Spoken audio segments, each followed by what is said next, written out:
बहुत लोग जानना चाह रहे थे मैंने कांग्रेस क्यों ज्वाइन की। मैं जब से लाइव आई नहीं हूँ, मेरी आप लोगों से बात नहीं हो पाई है, तो इसलिए मैंने सोचा मैं आप लोगों से बात कर लूँ। मैं इसीलिए कांग्रेस ज्वाइन की। देखिए, एक बेटी है, इतनी मजबूती से आवाज़ उठा रही है। हाथरस वाले उसमें मैंने देखा उन्हें, उन्नाव वाले में देखा, एक विचारधारा से जुड़े हैं। और एक स्पेशल खास इसलिए भी कि बेटियों को इतना आगे बढ़ाया जाएगा। ये उन बेटियों के लिए भी, उनकी आवाज़ बुलंद करने के लिए जिनके जो भाई हैं वो रौंदे गए हैं सरकार के लोगों के द्वारा।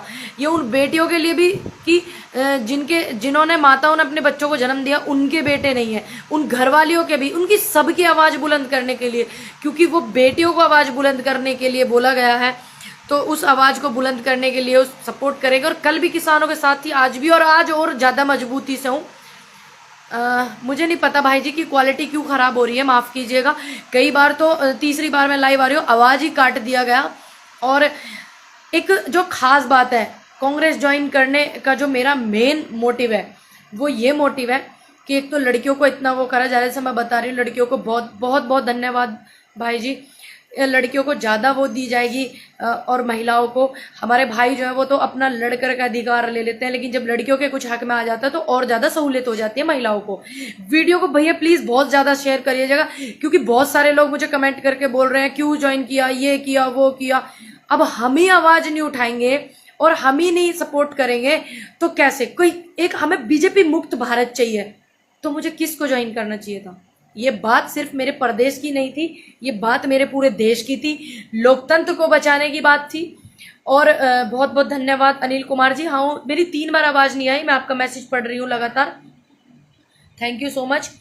और पूरे एक प्रदेश की बात नहीं है, पूरे देश की, पूरे लोकतंत्र की, पूरे संविधान की बात है, पूरे की।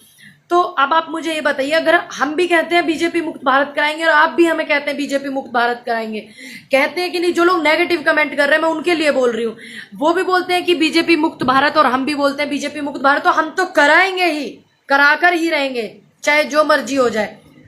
तो मैंने कांग्रेस ज्वाइन किया। अब आप मुझे बताइए कि मुझे बीजेपी मुक्त भारत कराना है या आपको बीजेपी मुक्त भारत कराना, तो हमें किसे ज्वाइन करना चाहिए, हमें किसको सपोर्ट करना चाहिए? क्षेत्रीय पार्टी है, समाजवादी है, आरएलडी है, बसपा है, बी टीम है, वैसे बसपा मैं बता दूं।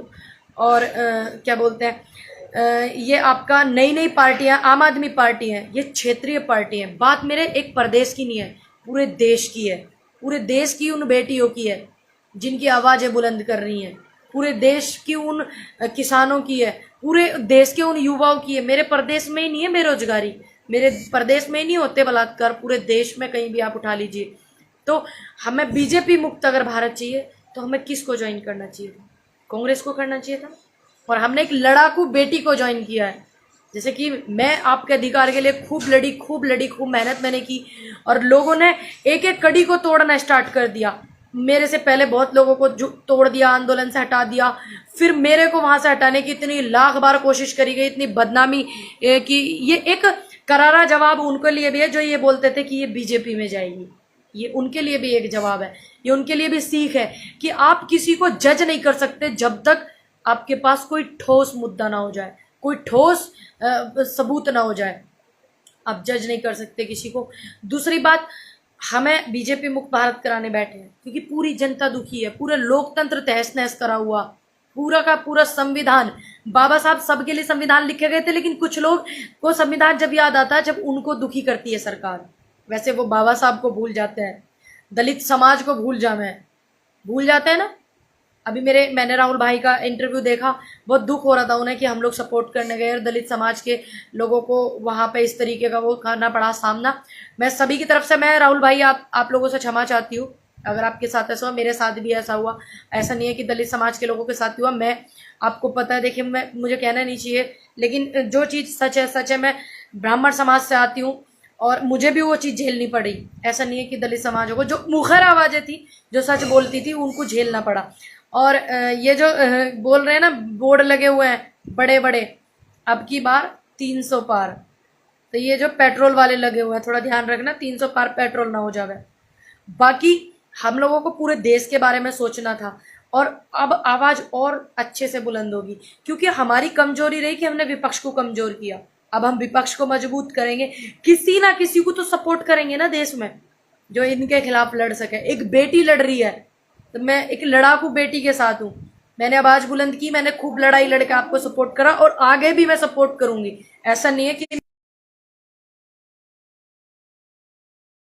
आज भी किसानों के साथ हूं, कल भी रहूंगी हमेशा। ठीक, आपकी